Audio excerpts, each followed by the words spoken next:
So how are you, Ricky? This is Rikki Soga from Columbus, Ohio. He is from, he has played in many bands, I'm sure. Um, Yes.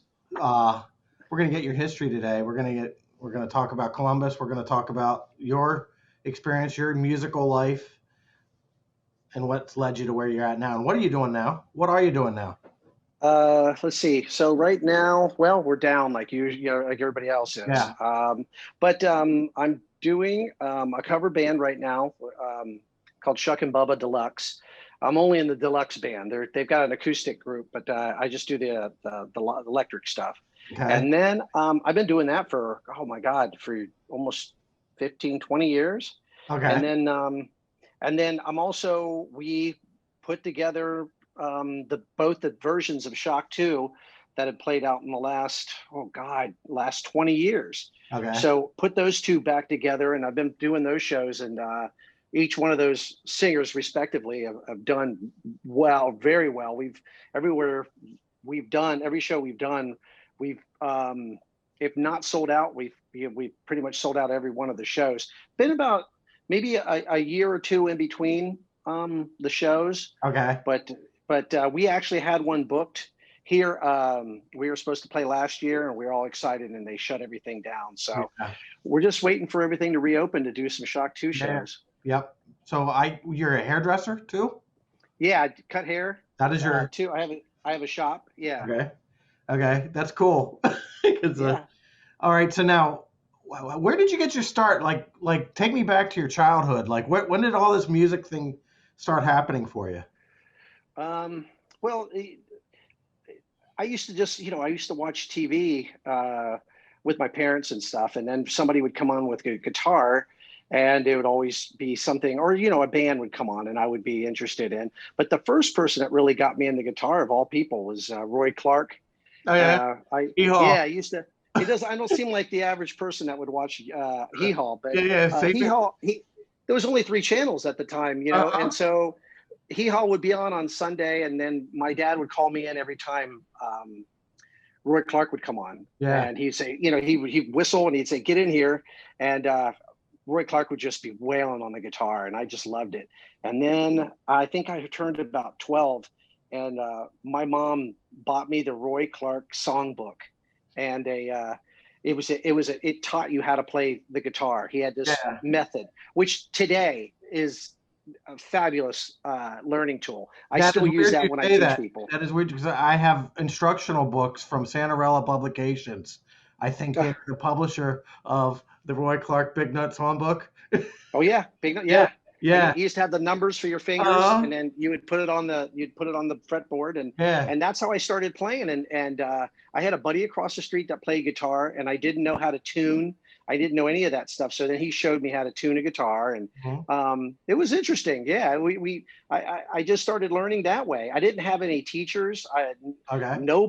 Nobody taught me anything, which I kind of wish I would have had more instruction. But at the time, there was no kind of like cool way to learn guitar. Oh, They I wanted you to understand. learn. Yeah, I you had to absolutely learn. understand. Yeah.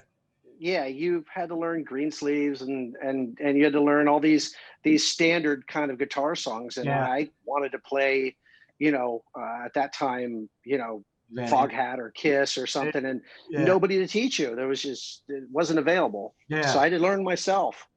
How old are you? I'm not telling you. I'm not falling for that one. So I think we're the I'm same not falling. age. Too much. Too. You said don't ask certain Is there questions. anything I gotta Answer that. miss? Yeah, Any there it questions is. I know? Okay. So I think we're the same age, is why I say that. We Yeah, have a lot yeah, of yeah, the same yeah, experience. yeah. Put it So this way, I'm ready to get my shot we're here. both 29. Yeah, yeah. I'm ready to get my My my MySpace vaccine. age, yeah. So I'm falling for that one. Okay, so when did you start playing with people? it was probably like in seventh grade, seventh or eighth grade. Had some, long-haired friends that played drums, and they jammed on guitar, and then I started playing, and I wasn't very good. Those guys were actually pretty good, and they weren't doing what I wanted to do, what I would like to have done, but they were playing, and I joined them, and then I joined a couple other bands after seventh grade. And I was just telling my son and my wife the story about I had a band and we were together, and I kind of wasn't practicing. I wasn't really, I was kind of into it because I just loved being in that scene, but I wasn't really a great player or anything. Mhm. And I went to a party and there was a band playing in the basement. And I was like, oh, I wonder who's playing down in the basement. It was my band with another guitar player. Oh, Yeah, that's how I started learning how to really start to practice and focus yeah, and try to be as uh, uh, able to not be replaced that easily. yeah, Yeah. yeah. Expendability. That's one of my things too. Of course, everyone's expendable. I've learned that, but Oh, I did. I've yeah, learned it. I learned it the hard way though, very young. yeah, yeah, yeah, yeah. So so now this takes you up like when you get into high school, or did you have bands all the way through high school? Yeah, I had a band in high school. We started playing. We were playing all through. A lot of the guys are still out there playing. They're all over the place, United States. But yeah, we were all playing. One guy was just a phenomenal jazz player. He's gone on to do jazz records and that Hmm. kind of stuff. But I mean, at that time we were doing like Rush and more intricate stuff. We were in that world, which I mean, That's a, yeah. it was brutal to learn all that stuff. But yeah, and then oh God, what would it be? Like 70, 79, 79, then Van Halen came out, and then that was a huge rush for guitar players. Then everybody was running out to get a guitar and Yeah. play. So between Kiss and Van Halen, Aerosmith, Journey, all these great guitar bands started playing in a lot more groups, and then that's how I end up running into Joey, the singer for Shock Two for uh, many years. I ended up running into him, and then he ended up doing a show at our high school. I talked him into singing for us because he was from Athens, Okay. and I talked him into singing for us because he was in a band called Assassin, and Okay. so he came in and did a song, and that's how Joey and I got acquainted in later life, like later down the road. We're talking. Uh, This is the late '70s. no, no. Seven. Yeah, well, it was 80, 80. Yeah, 81, 80 Okay. was around that period because I think it was my senior year he played. So that was 82. So he Okay. played. He sang with us on that group, and it was good. It's on YouTube. That somebody had the video of Okay. like my first real gig, and it's on YouTube from my high school. What So pretty crazy. the name? What was the name of the band? At that time it was called Chaos with a K. Okay. Yeah, and there's Joey playing that, and we do some Motley Crue, and we do, oh God, what else is it? um oh, what else? I forget what else song. Oh no, I know we did Billy Idol and Motley Crue. So Okay. yeah. Yeah. Yep. So when did you meet Jim Miller? Because I know you played with him for a long time. Yeah, Miller was, oh God, so Miller played in a uh well, I knew Jim Miller since school. We were at the high school together. Okay. We went through school all through together. I didn't really know him real well, but I knew him of him. Then he started playing bass, and he got a gig playing for, oh God, I can't think of the name of the group offhand. But he started playing for like a very mellow cover band that did really well. They were kind of REM ish, and they were really popular. Oh God, I can't think of the name. It'll come to me. But anyway, he was playing in that group, and then we would talk. We would talk about bands, and he was really into Maiden, and he was into heavy metal, but he was making good money playing in this cover band. Yeah. So we would talk, and I would, tell him, like, man, if you start, you wear your bass a little lower, and you start get walking around with the bass and become really familiar with it, blah blah blah. You're going to become, like this really. It's going to look really easy to Hmm. you if you can just wear it like an extension, like it's your Yeah. part of your body. Uh-huh. And so he used to wear his bass really, higher, and he was just more, a different type of player. And then he started getting all rocked out, and we had another bass player that was in college at the time, and he decided to leave and pursue his world in college, which was Todd Barry, who is an incredible bass player. I've been really blessed with having awesome bass players. I always have been. So after he left, I was like, it's almost like we were it was bound to happen because we had talked so much and hung out and we had a lot in common. So Mhm. we became best friends. I mean, we've been great friends, best friends for, oh my God, 30 something years, 35 years. That he's always funny. He's just just a great guy. So we Mhm. started playing together and we really formed a tight bond. Yeah, well, that's cool. Yeah, because Yeah. I was reading something that you said you brought him in. You've been playing with him for a long time before Shock Yeah. 2. Hmm. What Yeah. We, what happened between, like, okay, you went to college and then when did you start playing in bands for like for money? that was that was around the time where okay, so we had a singer that was with us that uh, Tommy Janikis played with us, and I played with him, and great drummer Danny Boyd and Tommy, and we played together in a band. And then they all wanted to move to LA, and at that point, I wasn't ready to go all in on an LA trip, which I probably should have, but I just didn't feel it yet. And so those guys took off, and then that's when we got together with I got together with Miller. We tried to get the band together and figure something out. Okay. Um, it took a while because, like, in between that time, I ended up joining the Gods. So Okay, so that when was this now? What oh God, I don't remember This the is before year. Shock 2. Yeah, it's before the second version of Shock 2. There was three versions of Shock 2. There was Okay. an early stages with Tommy, and then that band broke up, and then I joined the Gods. So I joined the Gods for a few years. That was with it was okay. So at the very beginning, it was Mark Chatfield, Eric Moore, and Kevin Valentine was in the band. And then Kevin soon left, and it was me and Danny Boyd. And Danny Boyd and I, we grew up together. We went to elementary school together. I mean, Okay. I've known him for years. So we got in that band together, and that was like the incarnation of, Mark's return, where Mark was actually doing a record and recording with the Gods. Okay. So I took Freddie Salem's place, and Freddie Salem was with the Outlaws, and he had joined the Gods and got themselves a record deal, and they were on the move. And then I don't know, I think the road got too much for Freddie, and those guys were talking about getting another guitar player. My band had just a couple of guys in the band had left to LA, so the band, I was a free agent, I wasn't doing anything. Yeah. So So the Mark Gods just they had two. You played with Mark Chatfield. Yeah, yeah. So then Mark asked me if I wanted to audition, if I was even interested, and I was like, I wasn't doing anything at the time, and I mean, I could have been knocked straight over with a feather because, I mean, I listened to the Gods as a kid. We would listen over and over to those Yeah. records and play them back, and they were on QFM. I mean, that's was the biggest thing going at the time, and then to Okay. be this kid. And then having Mark walk up and say, "Hey, you want to audition for the band?" I mean, it was I don't know. It's like it's funny now. It'd be nerve wracking for me now, but back then as a kid, I just did it.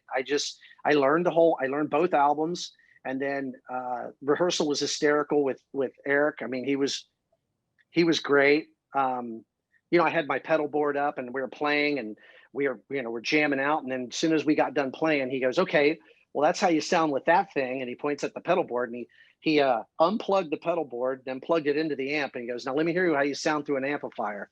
All And right. Is I that the was way like, you wanted you? "Whoa, yeah." He wanted it to be real honest, a Yeah. Okay. guitar into the amp and play, All and right. he didn't want to hear any effects or any delays or any of that stuff. He Okay. wanted it to be direct, and it scared me because those guys were, they're a bit older than me, and on you know, on top of that, they were heroes. So, Yeah. Yeah. playing with those, it was cool. So I did that gig for years, and then we ended up going to LA, and we did a bunch of shows. We played in front of all bunch of different, I mean, all different kinds of people. And I just remember playing one night, and Jakey Lee was there. And then after the show, Jake came back, and he wanted to know who the guy was with the gun because Eric Moore pulled a gun out in one of the bars, and I said, that's Eric. Yeah, I want to talk to that guy. And they were just, I mean, this is right before Badlands had come out. They were Okay. doing their record, and he was just enamored with Eric. They were just, people would come to see Eric because he was such I don't know, he just had that presence. Charisma. Yeah. It was there, and Uh-huh. I've seen it waver as he got a little bit older, but at that point right in time, he had really, I mean, I probably in his 40s at that time, and maybe early 40s, and he just had it down. And people from LA would show up and go, God, just heard this guy's, this singer, something else. And me and Mark were backing him, and we had Danny there, and it was a really good group. Timing was probably a little bit off on it because we were just straight ahead rock and roll band. And at that time, there was a lot more of the glittery kind of Yeah. bands, which I ended up getting into. But yeah, we played Gazaris all the time. We played all through LA. Okay. Got pretty good, got written up on papers, and they, gave us good reviews. Mhm. So I did that for a few years, and then we were out in LA, and then I ended up running into that guy Joey again. So I ran into Joey, Okay. and he was in a band called Sweet Savage, which was killing it out there, and they were doing really well. And yeah. And so they had been out in Columbus playing, getting their crap together. Them and in Texas and all through, they've been getting their shit together to go out to LA. Yeah. Well, I went out to LA, and they were they were killing it. And so I would play in my band, which was like this, jean jackets or leather coats and jeans, and then they play. Those guys were full spandex with it was the whole different look. But I dug what they were doing, and they, of course, you asked Joey, that's a major hero of his was Eric Moore. I mean, it just was. Yeah. And so we were hanging out, and then their band ended up starting to fizzle out. And then I was just like, I think I want to make a go for it and see. So they were talking about me joining Sweet Savage, but I don't have that look at all. And the bass player was not up for that because he wanted to be all blonde guys in the group and make it. So they were trying to find another guitar player. So Joey just quit, and then that's how we formed Shock 2. I started writing music, and I played him a couple songs. The first Shock 2 or the second? This is second. This is the second version. So that's when I joined, or we put together that group. And then I played him a couple songs in the car. I showed him in the car, here's some demos I have. And then he was just like, God, this is awesome. This is great. And that's where we went from there. We took it from there. Then they had the oil boom was going on in Texas. So he's like, let's move out to LA because there's a lot of money out there that we could, get to back us, so we could do some studio time and we could live a better life than out in LA. And so that's what we did. We moved back to Texas, and we became one of the biggest bands out there. I mean, it was 3 bands out there that were kicking major ass, and it was Pantera, and it was oh God, it was them. Oh, King's X and us. Okay. And if you were betting man at the time, you would have never ever expected us not to be the one that hit it, because that scene was, I mean, it was Warrant, Poison, Van Halen, like it was just good time rock and roll stuff. It wasn't, it hadn't hit yet. That wave of heaviness hadn't hit yet. And but yeah, we started playing through Texas. We did Ohio. We played all over. We went all over. The only place that we really didn't play was LA, because we ended up getting a record deal out of Dallas, Texas. Okay. So we ended up getting signed out of there, and we got a management with Marshall Burrell, who managed Rat. He was managed Rat, and he also managed Van Halen. He was Van Halen's first manager. So for me, being a VH fan, I was like, this is unbelievable. Mm-hmm. And we would talk about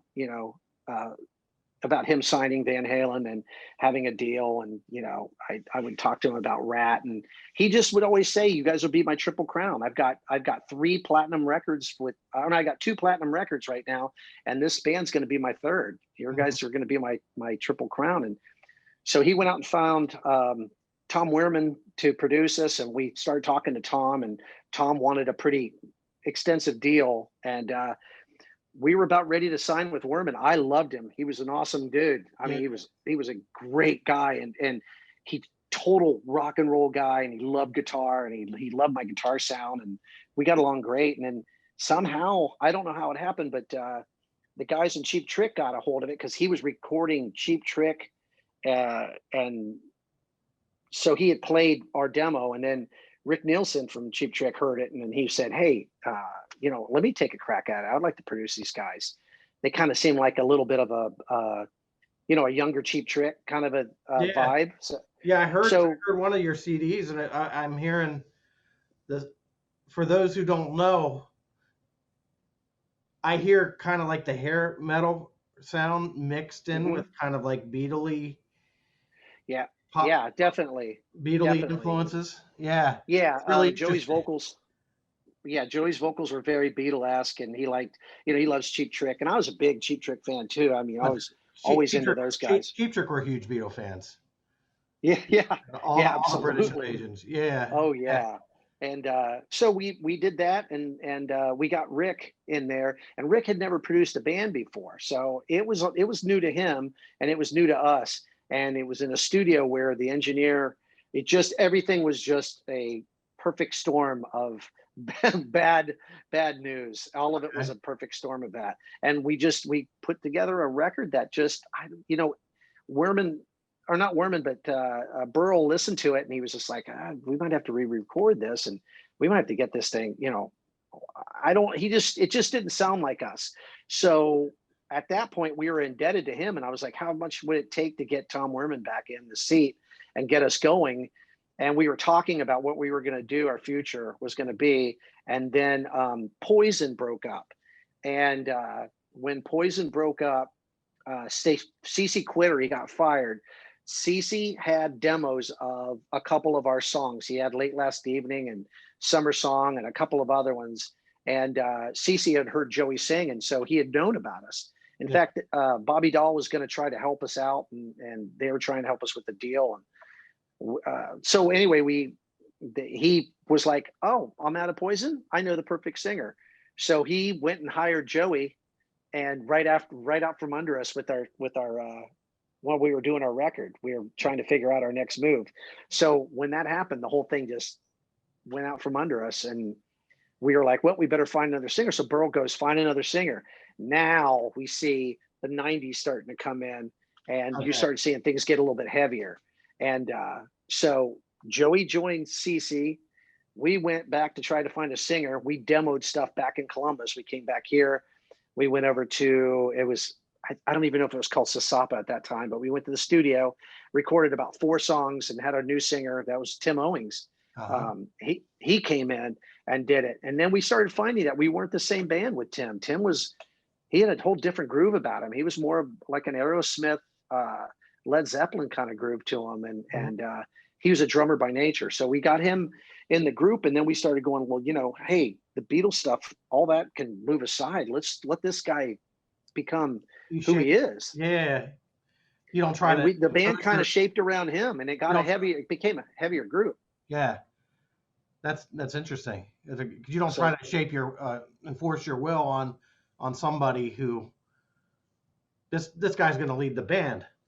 yeah, So yeah, you. and he wasn't feeling it, the thing of this was is that we had thousands and thousands of dollars racked up in these tunes, and all he had to do was sing over them. But then when he sang over them, it's just like, it just didn't feel right. It didn't, and it was like, well, and then so Burl was like, well, give me the new demos. We did the new demos, and at that time, even bands like Skid Row were having a hard time because the Seattle scene was so strong Mhm. that Skid Row was starting to do like a lot heavier stuff. So we were kind of in that way of Alice in Chains, Skid Row kind of sounding, and Okay.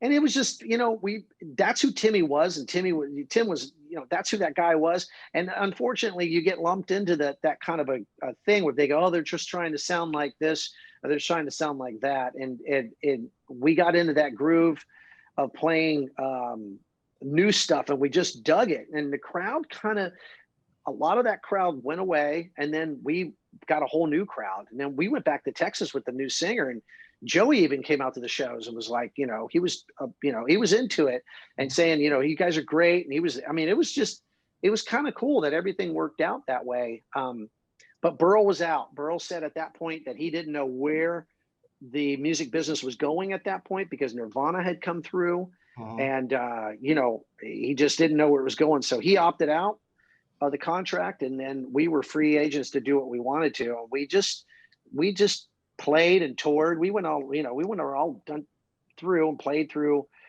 Texas, and we went everywhere in between to try to make it. But I don't know. It just seemed like the place to be was, like Portland, or Seattle, You gotta and wear flannel. yeah, and it stinks because like even my favorite band in the world, like Van Halen, even those guys, I read articles where they said when those bands came out, they were kind of like, are we going to be like dinosaurs now? Like, and they actually hired Alice in Chains to open up for them to I heard show like, yeah, they just kind of show that they hey, we're cool, we're that. we'll help out, try to be have street cred, and it's Yeah, sad because the Van Halen don't have to prove anything to anybody, yeah, yeah. you know.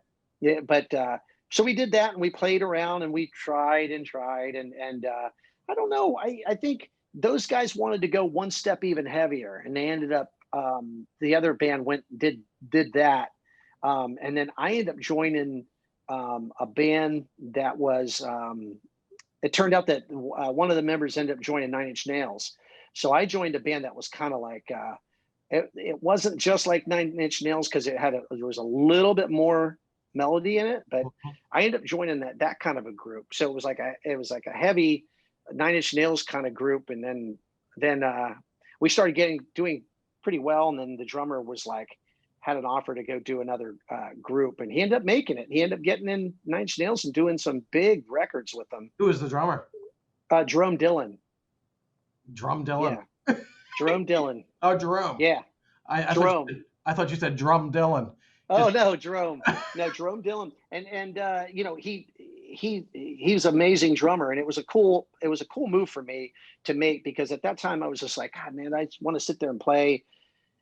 I don't know. I didn't know if I wanted to get in another rock band and try to do this and that. And those guys had left and done their own thing, so I was like, I'll do something different. And I ended up running into Jerome, and he's like, "Hey, played me some tracks, and that stuff's available." I think that was on like a hometown record project for QFM. It got on there, what was that band called again?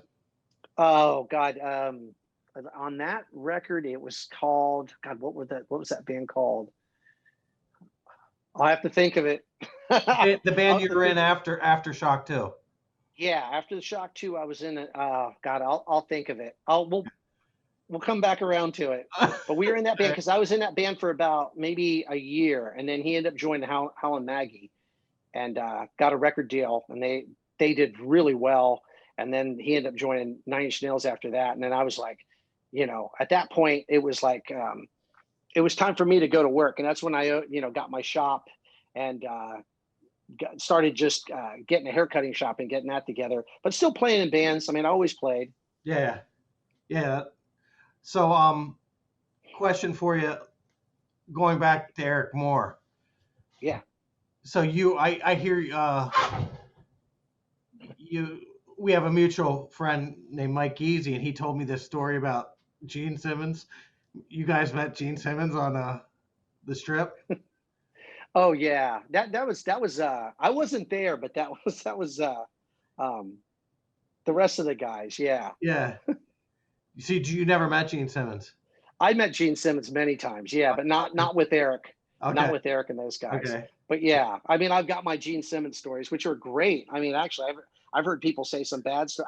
I have not met one rock star that wasn't a really cool guy. I can't think of one. Okay. I can't think of a one. None. I mean, Tell me a Gene Simmons story. oh, let's see. Oh, Miller. One time we were backstage with Kiss and Cinderella, and we were hanging out, and Simmons was back there with Paul, and uh, Miller, unbeknownst to me, had brought a card with him, a Kiss card, back when they had trading cards. Yeah. So Miller had brought that. I didn't even know he brought it. And then we were talking to him, and then Jim turned around and goes, pulls out the card, and he goes, "Hey, would you autograph this?" And Simmons was like, "Yeah." And he looked at the card, and all of a sudden he was just like, his face just changed. And then he goes, "Paul." And Paul comes over, he goes, "Look at this." And he looked at it. And then he looked back at it, and he goes, "I don't know if I want to deface this card." And, it was one of those type of thing. "I don't know if I want to sign this. Maybe I'll sign something else." And, Miller was like, "Yeah, sign. It's okay. You can sign." He goes, "No." He's like, "This is one of the rarest ones. This is like a rare card that was only so many made out of the whole batch." So Gene, instead of thinking, his whole thing was money, he's just like, you can get a lot more money with this if it was just perfectly intact card. Uh-huh. without any markings on it. It was like, no, it'd be worth more money if you put your signature on there, you know? Uh-huh. So he ended up signing the card, and then he was just like, take very, very careful, be careful with this card because it's going to be worth a lot of money. It's a super rare card. I mean, just his brain is always thinking in that that way. Uh, Is this But an yeah, assessment? met him there. We met him a bunch of different times. I mean, every time he's always been really nice. I met Ace, Paul. I mean, all of them. Peter Criss is the only one that I didn't meet of Kiss. Were you fans of theirs? Oh God, like you wouldn't believe. So when Yeah, you were like any growing other up, kid. like you're in high school, who are your main bands? I was a big. I mean, well, Van Halen was my ultimate. Kiss was my favorite, like my favorite band growing up. And then I listened to Zeppelin. I listened to all of them, but I was a big Kiss fan. And then Van Halen came out. Van Halen one came out, and it was just like it was so sonic. It shook my foundation. I was like, had no idea that there was anything out there that had that kind of energy and Mhm. just production wise, everything about that their record was like it's. I mean, even today, put that record on, and it still has legs. It sounds Yeah. amazing. Some Um, it doesn't sound old. No, and like Guns N' Roses records, the same way. Their Mhm. first record, it's not dated by the production. Yeah. Um, but yeah, that was my band. I mean, Eddie was the guy, and then Yeah. to turn around years later and have one of my buddies was doing a record at Eddie's house, and he was saying, obviously he knew I was a big Van Halen fan. He was just like, hey man, if you get on a plane and come out to LA, we can hang out at the house at Eddie's 5150, and um, I was, I mean, the guy, buddy that I have, he's the greatest guy. And Tom was like, I got some extra miles, flight miles from Delta. He goes, you can have them. If this is for real, take them. And I didn't have that much money back then. And this was during the Van Halen 3 period. Well, it was just before 3 because he was doing they were still with Hagar at that period. And then Okay. he's like, if you want to go out there, and so I took those flight vouchers and I went the next morning. And by lunch, I was getting something to eat. We were right down at the bottom of the canyon where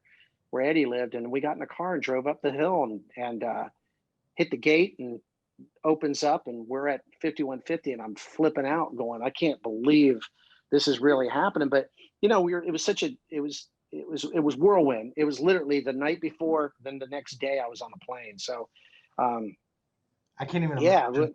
end up going to 5150 and hanging out with Matt Bruck, and Matt was running the studio. Matt was in the band. It was called Zen Boy, and they were doing the record, and Eddie was producing it. And went there and hung out. And I mean, it was just it was just another one of those things where you're going, I can't. How did this happen? And I'm just hanging out there at my Guitar Hero's house, and then I was playing his guitars. He had his guitars were sitting around, and I was like, Mhm. Matt's showing me all these guitars, and I've got all these different guitars and playing them, and then all of a sudden the guy goes, I thought it was Matt, said, you like that guitar? And I was like, yeah, it's cool, and then he goes, you want to buy it? And then I looked up and I go, are you serious? And it was Eddie, and he was right over my shoulder, and I was just like, oh my God. He's sitting there watching me play guitar, and then he's just like, and then I go, "Are you serious?" Because I was like, "I'll buy this guitar from you," and then he was like, "Oh, I'm just fucking with you," He's just, and he's like, "Hi, I'm Ed," and then I was like, "There's no I cooler know who you person than are. yeah." You walk into somebody's like that's like you walking coming home and somebody's on your computer or playing your instrument. You're like, well, Yeah. who said you could? He didn't care. He was just like, hey, hey, you want to buy it? Just kind of messing with me. And then Mhm. then we went through, and I mean, I got to play almost every guitar I wanted to play out of his collection. And then I got to hang out and see his amp room and the Holy Grail amp. And he Uh-huh. was just so nice. And he was going to go down to go pick up his son and go to stop at Staples and asked us if we needed anything. And I kept going, God, imagine that. He's going to Staples and, he's picking his kid up. Like, it's just normal, just normalcy. But yeah, we ended up hanging out and this became really, I mean, it was really nice. I like we were saying earlier, I wouldn't say that we were like, oh yeah, friends stuff. But the guy was it was super great to me. And we had really cool discussions and I got great stories. And I mean, he just did a lot of really said a really lot of nice things to me. And then we went on the road. When they went back on the road, he said, hey, when you guys were around your town, just call Maddie and get on the guest list, and we'll get together. And it's like, that was awesome. And I mean, just everything he had done, I was just like, that's great. And I went home, and then I don't know, maybe it was months later, and I was hanging out with Merv, and I had gotten a text. This is the year it was. There was text, or not text, a page, and there was a page of a phone number. It was long distance, and back then you'd get charged for long distance. And I was like, Merv, can I use your phone to call this number? It was like a California number. Merv goes, I can do it out of my work. And he called, and it was 5150 Studios. And Merv just goes, he says 50. He doesn't say 5150, it's 50. That's how he answered the phone. And Merv goes, hello. And then he goes, happy birthday, buddy. And Merv was like, hold on a minute. He gives me the phone, and it was Eddie Van Halen wishing me a happy birthday. It was crazy. And I had sent him all these different things after I got back home, and he had autographed all of them and sent them back. And he wanted a guitar that I had sent a picture to, and he ended up buying a guitar from me. And it was just cool. It was really cool. So for that period of time, I was really in touch with him. I mean, it was really nice. After that, you could get around Eddie Van Halen pretty easy when the Sammy period and with the Gary Cherone period. But when Roth came into the picture, it was a different can of worms. Yeah. Security was tough. I mean, I was at the very first Van Halen show when they got back together, when the whole band got back together with Woofy. And I was back there when the Rolling Stone photographer was taking pictures of Ed and Dave. We were back in that back dressing room area, and it just wasn't the same. It was very strict, and you go up and say hi to him, he'd say hi to you, and then which doesn't seem like it would be the case. Roth has got his thing, man. I mean, I dig it. I love that attitude of his. I always have. But Sammy was more of a, hey, it doesn't look like he has discipline. Oh God, he is the most disciplined guy. Roth, yeah. Oh yeah. I mean, look at that guy, the physical shape he's in, and the karate he does. I mean, that's all that stuff is very disciplined. In fact, those guys were just kind of ripped band back in that period. They were a muscular, rock and roll band. They looked like athletes during that time. Eddie worked out. He had to, because that guy was shredded like Bruce Lee in a couple of those pictures. Okay. I mean, he's just shredded. Those guys had to lift weights, and Roth definitely did. Roth, I know him. For sure. Yeah. So I did that and became buds, a little bit of buds there. It kind of, once he got back together, he did a full tour with Cherone, and then he got back together with Sammy, and then he went through some ugly period. There was some bad period during that time. So I didn't have much to do. He had nothing to do with anybody, or I had nothing to do really with being around his life, because he wasn't doing other than recording and stuff. He wasn't doing much. And then my buddy and Matt Brooks record deal, I think it just faded out. I mean, Chad did the record, and then they ended up getting another drummer to come in, and that album just never took off. And it was kind of like an early Foo Fighters type of band, but it just never happened. And then I'm friends with his guitar tech, and friends with Matt Brook, and got a guitar. I mean, Eddie, Matt got me one of Eddie's guitars, and I saw that. I didn't know. Did you have to pay for that? No, it was he had his tour guitars that he took out, and then at the very end, I called Matt about the VH guitars, and I called him about them and asked him, like, hey, what's the story? They made like the 500 of these, these Frankenstein guitars, blah blah, and he was like, hold on a minute, and he started talking about blah blah. He said, I got one. I can get one out to you. If you want one of the guitars. And I remember talking to my wife, which was my girlfriend at the time, is like, oh my God, I'm going to get one of Eddie's, Frankenstein guitars that were $25,000 guitars. He's just going to send one out. And see, I hear that over and over again.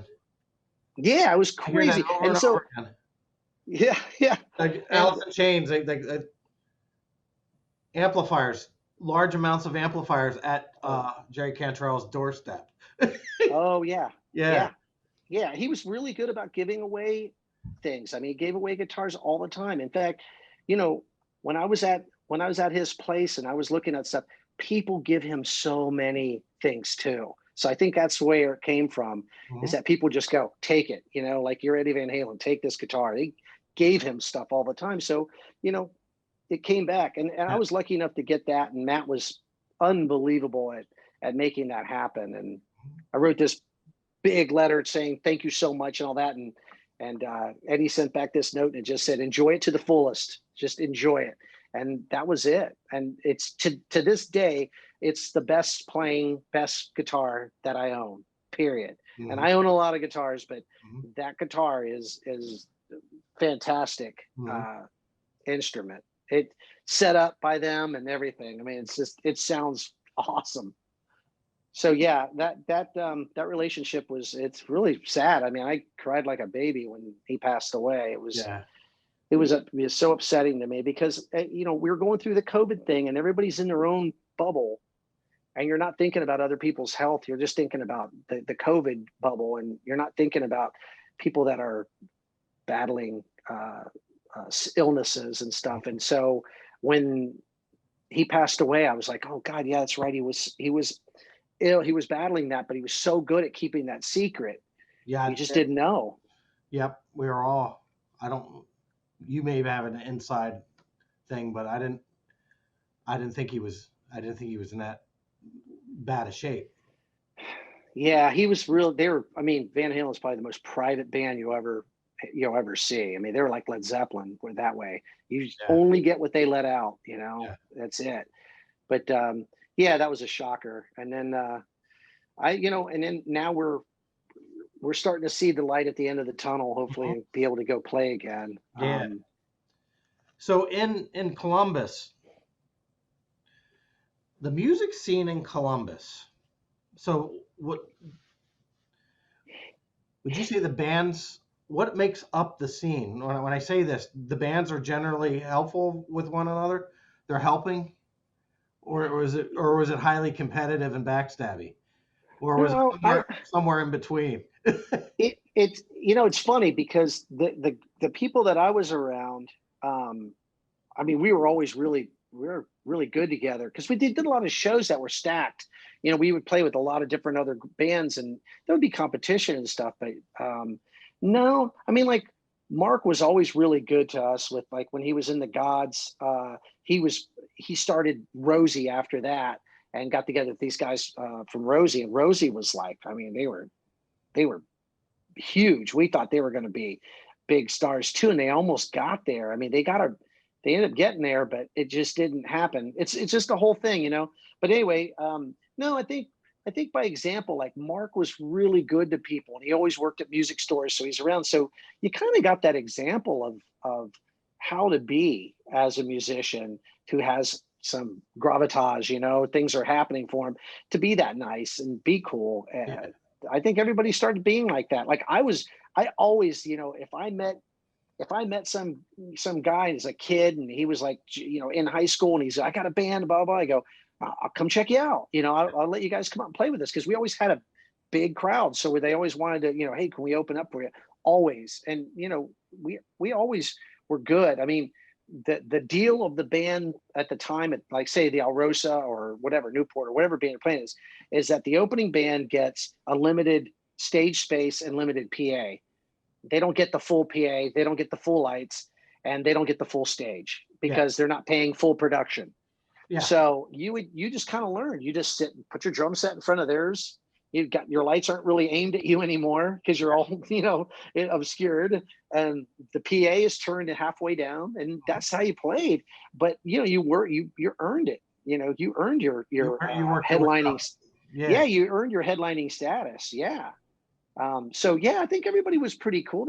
I mean, I had my band was fire. Yeah, every band I had was fire. I mean, we always kicked ass. We were always a good band. I never really had a band where you just go, well, next time, or we didn't get it. It's like we played one opening show. I think we played one show opening And then we went straight to headlining like after that in Ohio and everywhere else that we played. So Mhm. we always did well. We opened up for bigger acts. We opened up for Dokken. Geez, we did Dokken. Yeah, I heard there's a We did George. Bull. I heard there's a George Lynch story.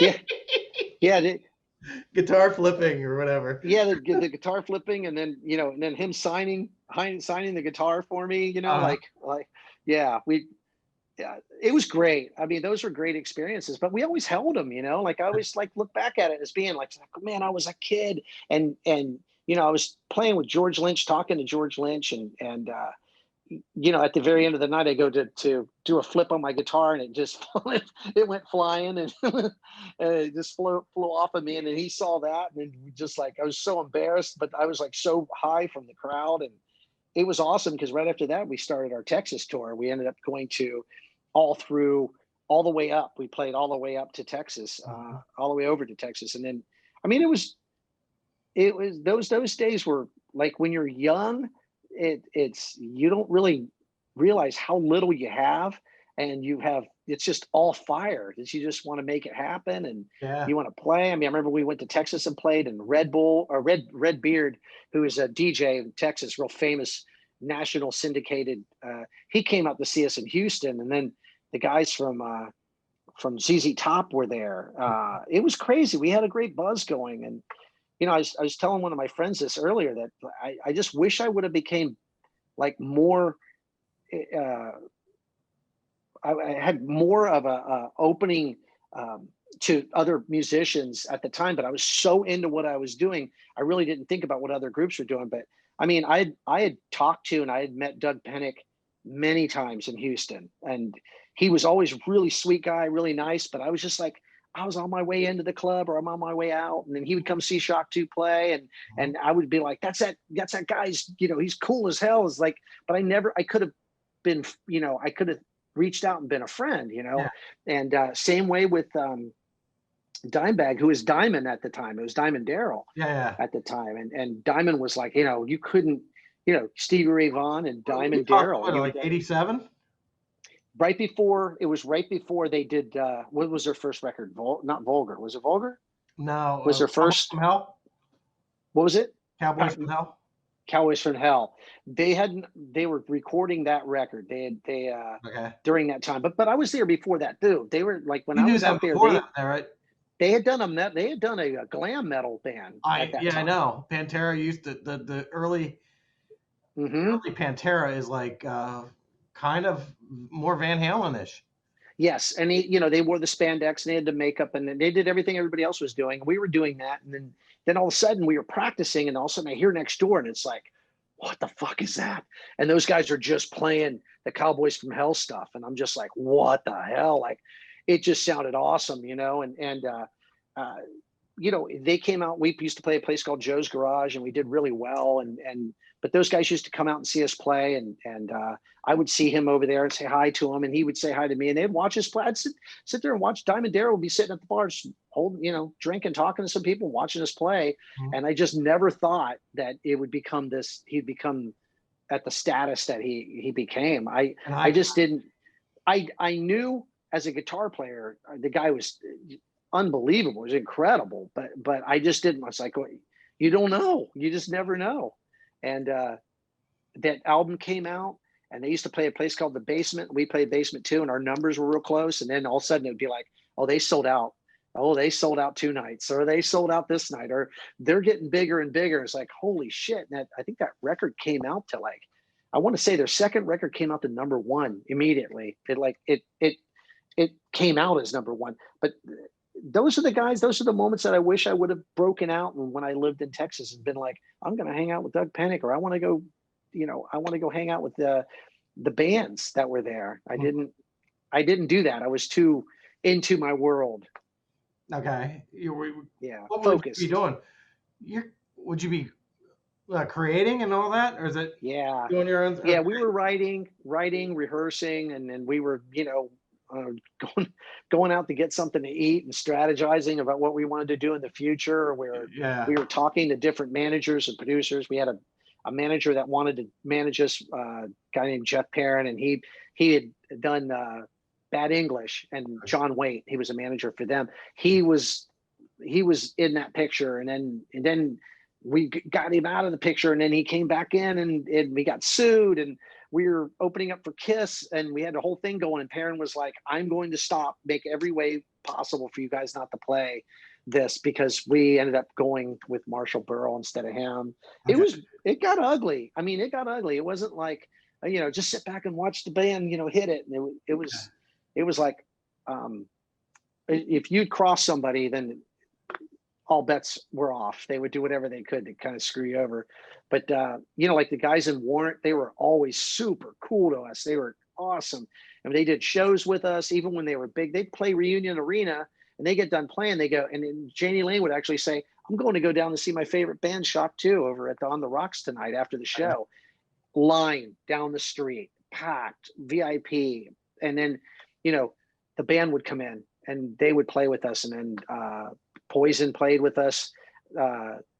Janie and Warrant played, came on stage. We've had Paul McCartney was touring, and the band came and see us play. I mean, we always had like awesome synergy. It was really cool. It was you played, this is all in Dallas. Yeah, that was in Dallas, Houston. A lot of Houston, synergy. Dallas. Yeah, a lot of synergy there. Yeah, it was, but Columbus, we always wanted to try to make it out of Columbus, but we just couldn't. We couldn't break out couldn't hit an extra plateau. We couldn't do it. It was very difficult to get record company people to come out to Columbus, Ohio. Dallas was not too bad of a flight for them, but for them to fly in middle America and come see a band, I mean, they really needed it to be special. And there was a couple bands that were able to do it, but I mean, we just, at that time, Texas is what it took for us. Mm-hmm. That's the place it took for us. Primarily Dallas, but Houston was a big market for us too. Yeah. So I heard you met Yngwie Malmsteen. I met Yngwie a couple different times.